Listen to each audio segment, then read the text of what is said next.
دوسری پڑھیں اللہم صلی علی محمد وعلی آل محمد کما صلیت علی ابراہیم وعلی آل ابراہیم انکا حمید مجید اللہم بارک علی محمد وعلی آل محمد کما بارکت علی ابراہیم وعلی آل ابراہیم انکا حمید مجید بسم اللہ الرحمن الرحیم نحمده ونصلی ونسلم علی رسولہ الکریم۔ دو انصاری بچوں کا ابو جہل کو قتل کرنا۔ حضرت عبد الرحمن بن عوف رضی اللہ عنہ مشہور اور بڑے صحابہ میں ہیں۔ فرماتے ہیں کہ میں بدر کی لڑائی میں میدان میں لڑنے والوں کی صف میں کھڑا تھا۔ میں نے دیکھا کہ میرے دائیں اور بائیں جانب انصار کے دو کم عمر لڑکے ہیں۔ مجھے خیال ہوا کہ میں اگر قوی اور مضبوط لوگوں کے درمیان ہوتا تو اچھا تھا کہ ضرورت کے وقت ایک دوسرے کی مدد کر سکتے۔ میرے دونوں جانب بچے ہیں، کیا یہ مدد کر سکیں گے؟ اتنے میں ان دونوں لڑکوں میں سے ایک نے میرا ہاتھ پکڑ کر کہا، چچا جان تم ابو جہل کو بھی پہچانتے ہو؟ میں نے کہا ہاں پہچانتا ہوں، تمہاری کیا غرض ہے؟ اس نے کہا مجھے کہ یہ معلوم ہوا کہ وہ رسول اللہ صلی اللہ علیہ وسلم کی شان میں گالیاں بکتا ہے۔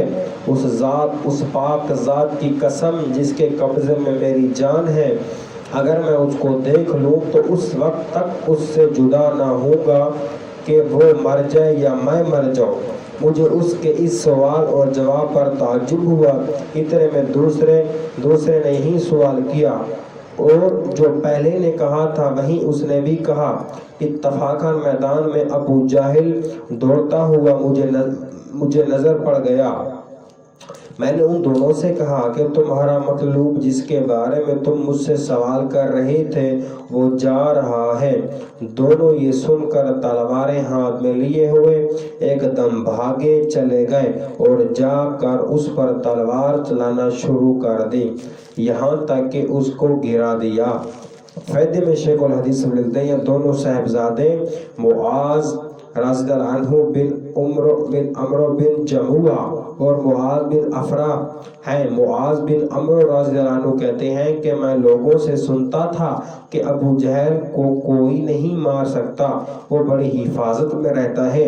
مجھے اسی وقت سے خیال تھا کہ میں اس کو ماروں گا۔ یہ دونوں صاحبزادے پیدل تھے اور ابو جہل گھوڑے پر سوار تھا، صفوں کو درست کر رہا تھا۔ جس وقت عبد الرحمن بن عوف رضی اللہ عنہ نے دیکھا کہ یہ دونوں دوڑے تو گھوڑے پر سوار پر براہ راست حملہ مشکل تھا، اس لیے ایک نے گھوڑے پر حملہ کیا اور دوسرے نے ابو جہل کی ٹانگ پر حملہ کیا، جس سے گھوڑا بھی گرا اور ابو جہل بھی گرا اور اٹھ نہ سکا۔ یہ دونوں حضرات تو ان کو ایسا کر کے چھوڑ آئے تھے کہ اٹھ نہ سکے اور وہیں تڑپتا رہے، مگر معاذ بن افر رضی اللہ عنہ ان کے بھائی نے اور ذرا ٹھنڈا کر دیا کہ مبادہ اٹھ کر چلا جائے، لیکن بالکل انہوں نے بھی نہ نپٹایا۔ اس کے بعد عبداللہ بن مسعود رضی اللہ عنہ نے بالکل ہی سر جدا کر دیا۔ معاذ بن عمرو رضی اللہ عنہ کہتے ہیں کہ جس وقت میں نے اس کی ٹانگ پر حملہ کیا تو اس کا لڑکے کا امکرا تھا، اس نے میرے مونڈھے پر حملہ کیا جس سے میرا ہاتھ کٹ گیا اور صرف خال میں لٹکا ہوا رہ گیا۔ میں نے اس لٹکے ہوئے ہاتھ کو کمر کے پیچھے ڈال لیا اور دن بھر دوسرے ہاتھ سے لڑتا رہا، لیکن جب اس کے لٹکنے سے دقت ہوئی تو میں نے اس کے پاؤں کے نیچے دبا کر زور سے کھینچا، وہ کھال بھی ٹوٹ گئی جس سے وہ اٹک رہا تھا اور میں نے اس کو پھینک دیا۔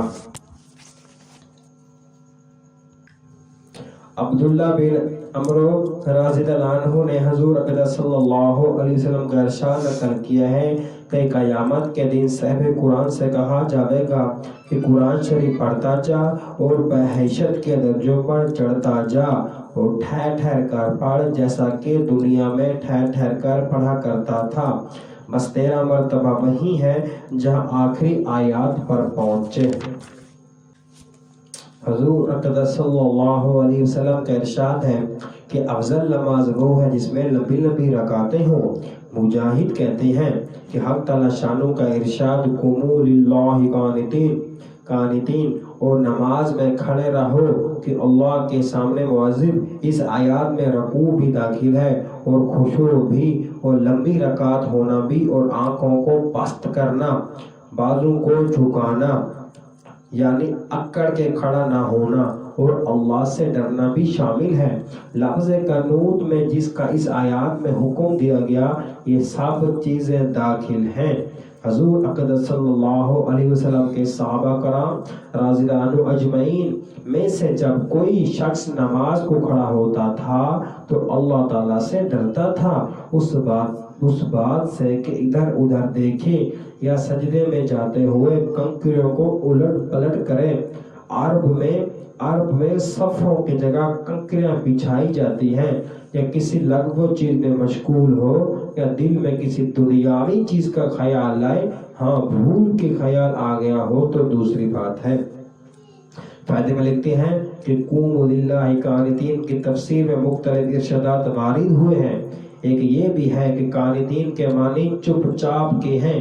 ابتدائی زمانہ میں نماز میں بات کرنا، سلام کا جواب دینا وغیرہ امور جائز تھے، مگر جب یہ آیت شریفہ نازل ہوئی تو نماز میں بات کرنا ناجائز ہو گیا۔